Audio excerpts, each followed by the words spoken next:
All right, folks, this is the 2-minute warning. Reporters who are online, please raise your hand to ask a question. Thank you.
Good morning, everyone. Thank you for joining us. We are expecting winter weather to return to North Carolina this weekend. It will impact the majority of the state. In some parts of North Carolina, kids might experience their first real snow. And I can remember when my kids would look forward to the snow days. They'd watch TV and wait to see Wake County schools scroll at the bottom of the screen. And then we would go sledding over at Dorothea Dix Park. And I hope that some parents who are watching this can make special memories of their own with their kids. But winter storms are not just fun and games. For much of the state, folks will see ice instead of snow. And whether you find yourself facing ice or snow, we've all got to be prepared for whatever impacts may come. Yesterday, I declared a state of emergency across North Carolina to get ready for the storm. We've activated the State Emergency Response Team, which is a cross-agency group that includes the Department of Transportation, the Department of Public Safety, the North Carolina National Guard, the State Highway Patrol, and our state's utilities. Soon you're going to hear from North Carolina Emergency Management Director Will Ray about the winter storm and our emergency response operations, and then from Secretary Daniel Johnson about NCDOT's work to keep our roads as safe as possible. As Director Ray will outline, this winter storm will likely impact the majority of the state. At this time, our greatest concerns are potential power outages and road safety over the coming days. Ice accumulation may lead to power outages, and we recommend everyone keep their devices charged, have a flashlight and battery-operated radio on hand, and think about what you may need to stay warm and fed if you lose power. Precipitation and freezing temperatures may also make a mess of our roads, even with the 300,000 gallons of brine that NCDOT has already put down. Thawing and refreezing leads to black ice, so everyone needs to be careful on the roads for not only during the storm, but for a few days after the storm hits. Please avoid driving unless it is necessary to travel. This will keep you safe and the roads clear for first responders and anyone else who must be on the road. Some communities may open warming stations for those who need a safe refuge from the cold temperatures. You can find information on resources in your community by visiting your local government and emergency management agency's website and social media accounts.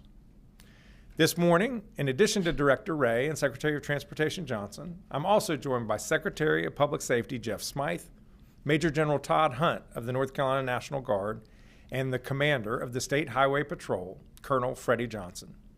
Jackie Mativier and Mary Lee Bahar are our Spanish language interpreters, and our American Sign Language interpreters are Stephen Holland and Abby Quick.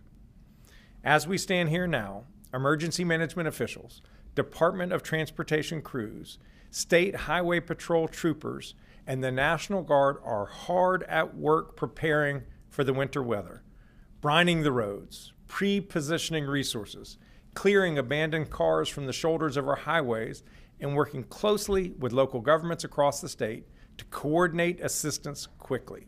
High clearance vehicles are ready to support stranded drivers. The Forest Service is ready to remove downed trees from roads. Aviation assets, planes, helicopters are ready if needed.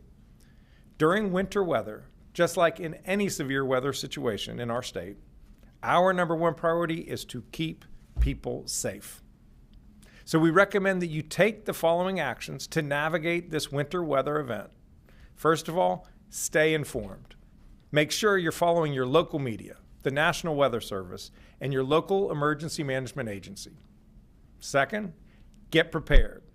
Think about what you would need during and after a major storm. Things like enough water, non-perishable food, medication, and supplies for 3 to 5 days for each person and pet in your household. Also, a flashlight, fresh batteries, a way to keep your phone charged, blankets, and winter clothing. Visit readync.gov for more detailed information about how you can best prepare. Next, make a plan. How will you safely heat your home if the power goes out? How will you cook safely if the power is out? And what will you eat if cooking is not an option?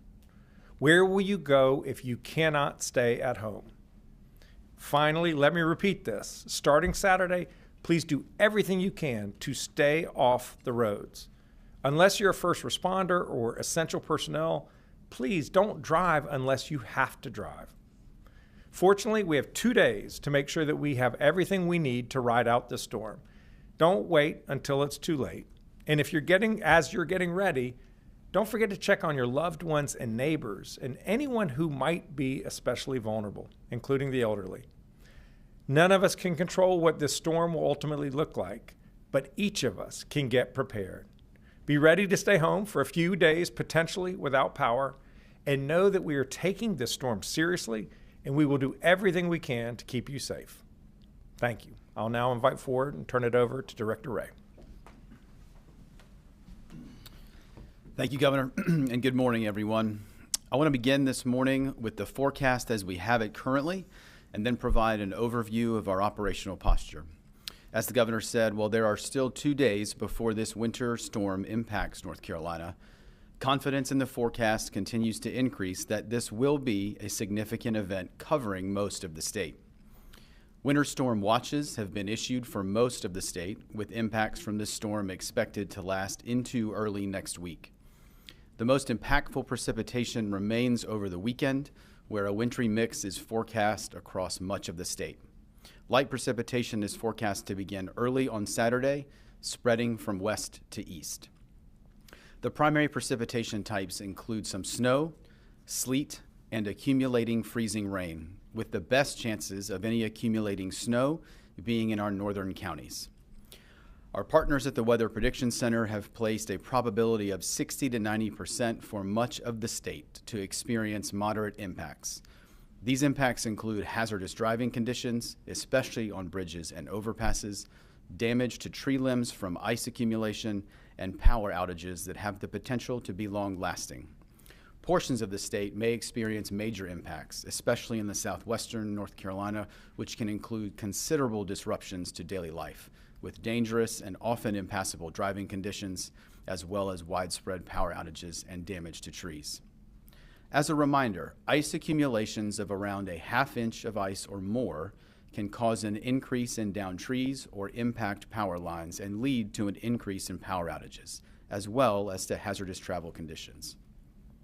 Bitterly cold temperatures will move into much of the state Saturday and will last into Tuesday at this time. There are several important reminders if you lose power during this storm. Please ensure that generators are operated outside and away from open windows or doors to prevent carbon monoxide poisoning. Never burn charcoal indoors or use a gas grill indoors. Properly vent kerosene heaters and make sure that all heaters have space around them to reduce fire risk. Use battery-powered sources of light instead of candles to, again, reduce fire risk. And make sure that you have plenty of warm blankets and clothing available. Based on the current forecast, hazardous travel conditions are expected Saturday and Sunday and may remain for several days due to the lingering low temperatures. As the governor stressed, we would ask all North Carolinians to finalize preparations by Friday night and plan to stay off the roads this weekend. Unnecessary travel not only puts you at risk, but also the public safety personnel, power crews, and DOT workers who are working to respond to emergencies, to restore power, and to clear roadways quickly. If you must drive in winter conditions, our partners with the State Highway Patrol advise reducing speed significantly, increasing the following distance between you and other vehicles, and clearing all snow and ice from your vehicle before traveling. Given the forecast, let's make their work easier by staying off the roads unless absolutely necessary. The State Emergency Response Team has been activated here at the State Emergency Operations Center as well as at our regional coordination centers in Kinston, Burlington, and Hickory. Key partners such as the Department of Transportation, the North Carolina National Guard, and the State Highway Patrol, as well as the Department of Health and Human Services, are working to address any resources or support that is requested by our local communities. We've also activated our warehouses in Burlington and in Baden and Stanley County. As of this morning, the State Emergency Response Team has provided water, meals, medical supplies, and heating equipment to local communities or partners who have requested that support.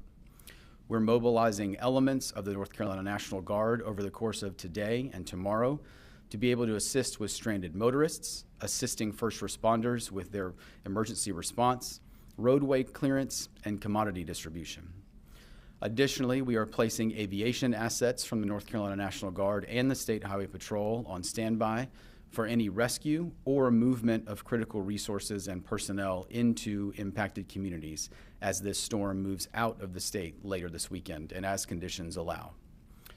Hotspot crews are being deployed along our major roadways, primarily in western North Carolina, along I-40 in Clyde, I-40 at Old Fort in McDowell County, on the Saluda Grade in Polk County, along I-77 and US 321 at Turner Grade in Surrey County.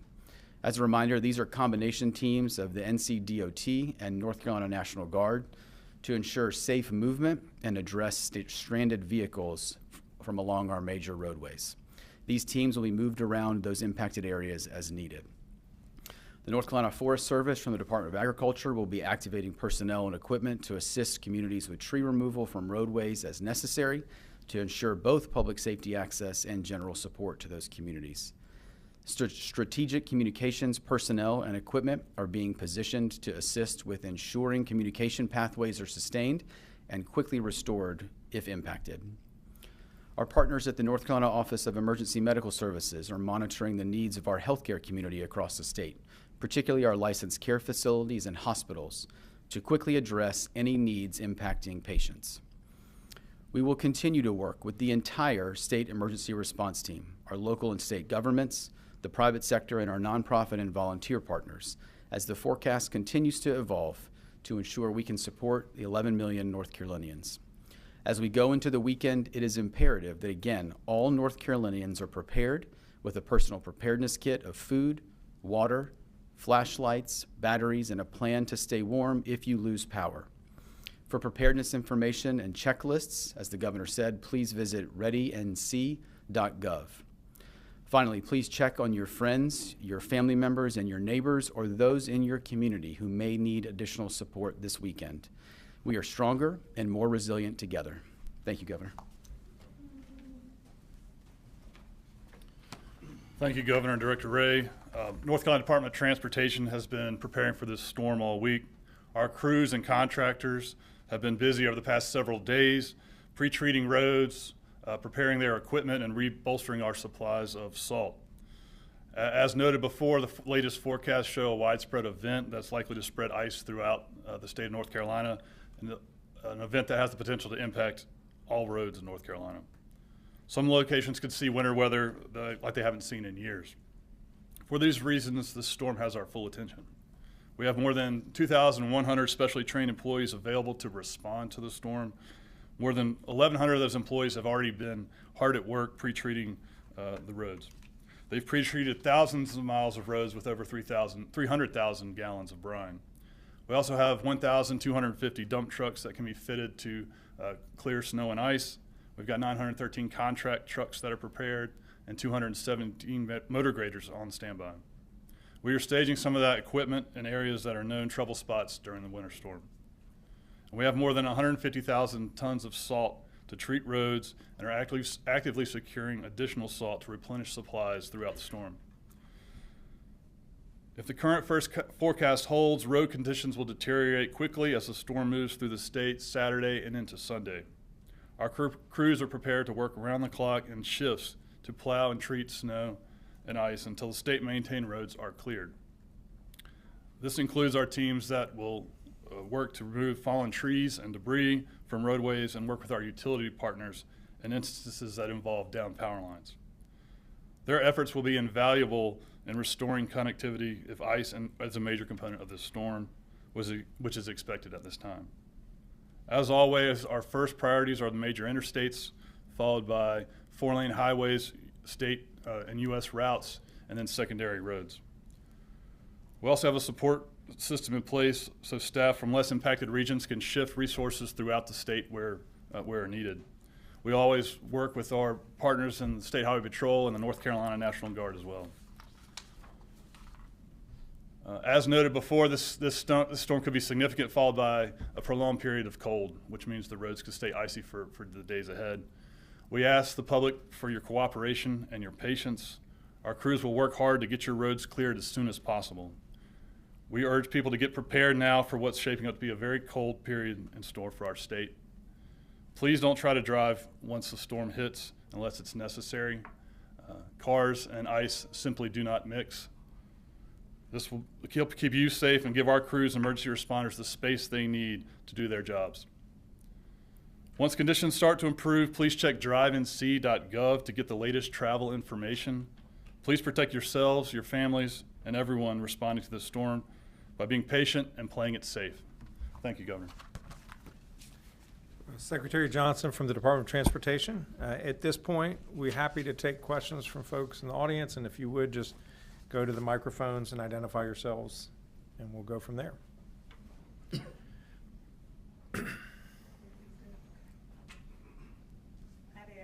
Are there any parts of the state that you're monitoring closely as this storm has the potential to come with some pretty serious impacts?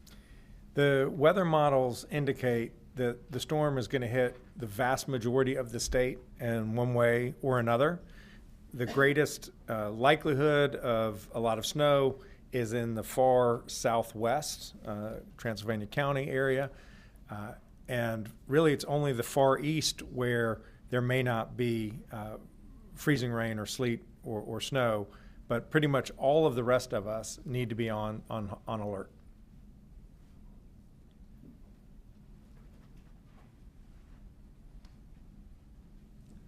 Hi, Caroline Yaffa with WRAL News.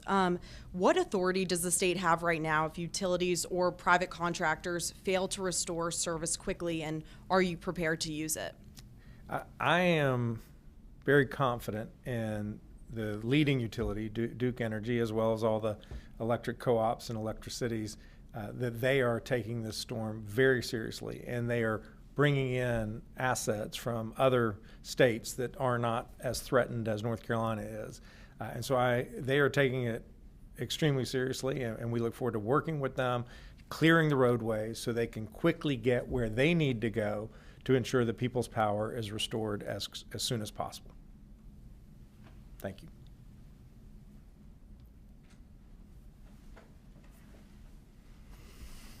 Hey, Adam Ladd from WNC. What are the latest projections from Duke Energy as far as the number of people who could lose power in this storm that you've seen? I think at this point, it's just entirely premature for them to be able to know how many people will lose power. It really all depends on how much ice accumulates. The more ice there is, the more trees that will fall. If there's incredible amounts of ice, it can actually impact the lines themselves. The vast majority of people will lose power, not because the lines fail, but because trees fall on those lines. So we don't know how extensive it will be. We anticipate that there will be people who lose power over the weekend. Duke Energy is also anticipating that, and that is why they are bringing in crews from across the country so that they can be prepared to respond as quickly as possible. These temperatures are going to be very low in the days that follow, and we don't want anyone to be without power for any minute longer than is absolutely necessary. And I know that Duke Energy feels exactly the same way. And then Director Ray mentioned the communications infrastructure. I'm wondering if you can sort of walk me through maybe what some of the lessons we learned from Helene and the prolonged outages there, or how those are kind of being used now during this event to keep things up. Director Ray? Thanks, sir. Thank you for the question. I think whether it's Helene or some of the events that we've dealt with in the past, I think the continued focus on making sure that state partners, state agencies, response partners, as well as our local communities have multiple layers of redundant communications. And so a number of the response assets that we push out from a variety of the agencies that you see here on the stage now come with some redundant comms equipment that now goes out with them as a result of some of the lessons learned we've had from both Helene as well as some recent events. Those are steps that many of our local governments and major public safety agencies have also taken. We have refined some of the available communications assets that we have here available at a state level. We've moved some of those into primarily a central part of the state based on some potential needs and where we could see maybe potential impacts and need that support. So I think what you're seeing certainly after Helene, but again, really after every event, is a continued prioritization and focus on making sure that we've got the right communications assets out there to be able to support public safety as well as access to public safety. And again, I think our partners at the State Highway Patrol have done an incredible job maintaining the Viper system. And again, I think are focused on making sure that that system continues to be strong and resilient and available for those that need it. Just real quick, when you say communications assets, are you talking like Starlinks, mobile towers? Like what are we talking about? All of the above. I think whether it's mobile radios, whether it's a capability like Starlink, whether it's we have mobile towers, we have some other kind of packages that have been put together that have multiple capabilities on it to be able to help local governments or local public safety agencies or our state partners be able to access necessary networks. Just to follow up on that, General Hunt briefed us this morning about the work of the National Guard, and each of these pre-positioned groups have Starlink with them in addition to traditional forms of communication. We just want to make sure that we're able to talk to each other no matter what happens with the weather. I'm sorry, Dawn. Right, Dawn Vaughn, the News and Observer. You mentioned a couple different trouble spots. What exactly makes them trouble spots, and what does that look like as far as adding resources there in terms of equipment, personnel? You know, what's the extra going to do to help them? I'll have Secretary Johnson address that in detail, but basically it's when the places in North Carolina where the highways go up quickly, Old Fort, on heading up the escarpment in Surrey County and Polk County, but if you would, Will. Yes, thank you, Governor. Yes, that's right. I mean, basically anywhere there's a steep grade where traction and it's in icy conditions, vehicles are likely to lose traction and lose control more frequently. So we pre-position. We know this from over time and learning from history, where those spots are going to take place, and so we've pre-positioned some equipment there and some of our resources as well to try to accelerate clearing those roads and getting them back to usable condition. So is it more trucks? Is it communicating with, tractor trailer trucks that are coming through North Carolina from other states as far as getting the message out about those areas? And is it just plowing the roads? What specifically are you doing? I think it's a combination of all those things. I think our ITS team is working hard to get communications out, and we'll continue to monitor the storm.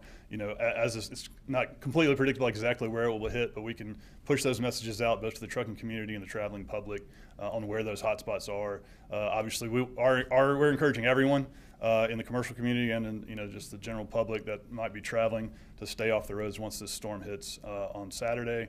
But we will be pushing out those communications to reiterate, where those spots might be or where troubles may exist on those spots and other places across the state where we might not expect it.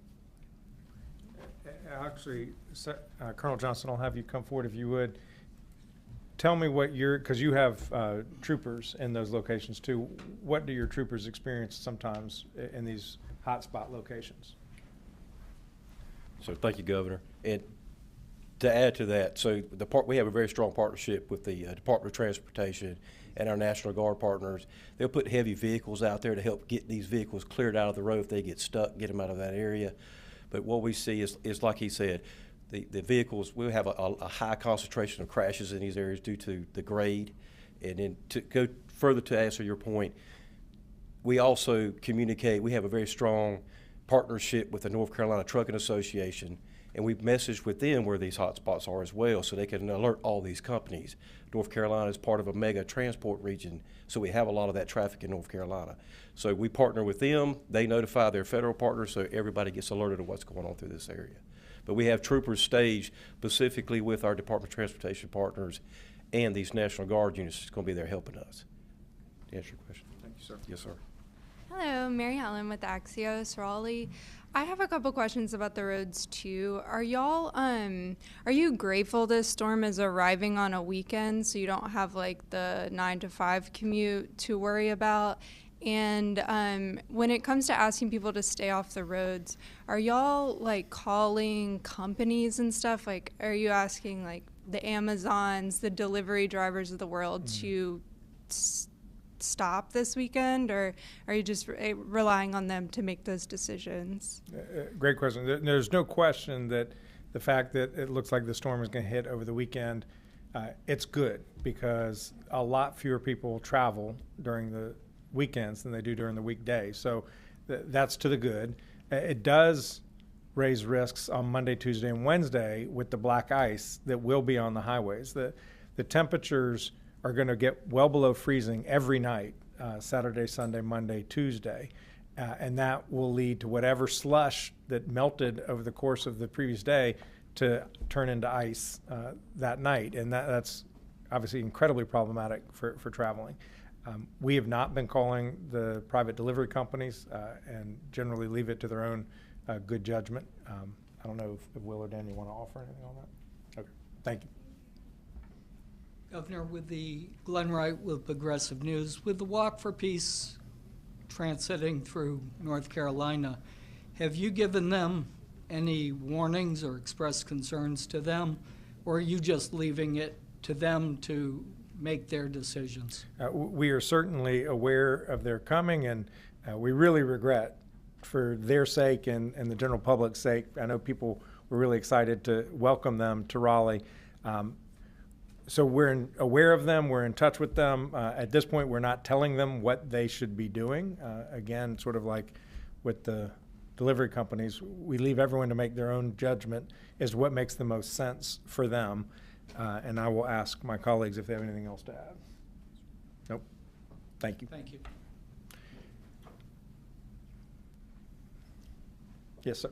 Hey, it's Ethan from North Carolina's Weather Authority. One of the main questions I'm getting is massive concern across the mountains about if power is lost, how is the state preparing to maintain water resources? Since there's been concerns of weakened infrastructure across Helene. It seems to be a very big concern. Yeah, the infrastructure concerns are not limited just to electricity, but electricity drives water distribution, wastewater systems. We're worried about telecommunication systems. This has the potential to be a massive disruption to people's lives. There's not that much we can do in advance to pre-position because we don't know where it's going to hit other than what we're doing by going to these sort of known hotspots. But one reason why we have the aerial assets on call is so that if we learn about a specific community that has experienced some catastrophic damage to their water infrastructure, that we can get resources to that area as quickly as possible to get those resources back online. Anything else? Good. All right, at this point, we'll take questions from folks who are by phone.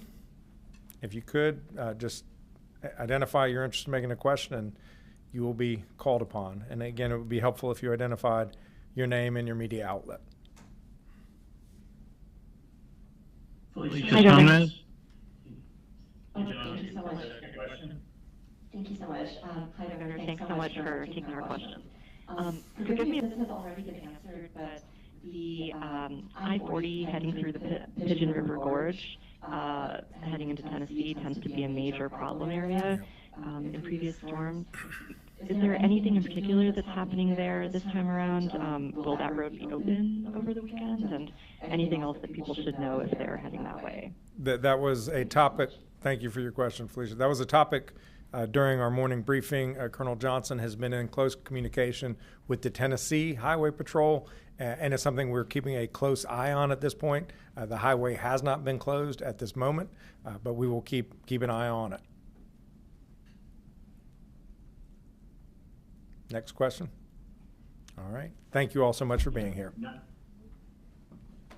Thank you.